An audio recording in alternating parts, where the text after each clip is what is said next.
অবৈধ ফেন্সিডিল সহ পুলিশের জালে এক ব্যক্তি। ঘটনা মানিকচক থানার এনায়েতপুরে মিল্কিটোলায় অবস্থিত একটি দোকান থেকে অবৈধভাবে ফেন্সিডিল অর্থাৎ কফ সিরাপ বিক্রির অভিযোগে গোপন সূত্রে খবর পায় মানিকচক থানার পুলিশ।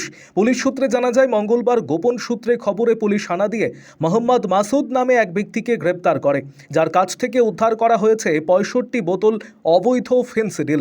বুধবার মানিকচক থানার পুলিশ ধৃত ব্যক্তিকে মালদা জেলা আদালতে পেশ করেছে। আরও আপডেট থাকতে আমাদের ভিডিও শেয়ার ও ফেসবুক পেজটিকে লাইক করে ফলো করে দিন। আরও আপডেট থাকতে আমাদের ভিডিও শেয়ার ও ফেসবুক পেজটিকে লাইক করে ফলো করে দিন।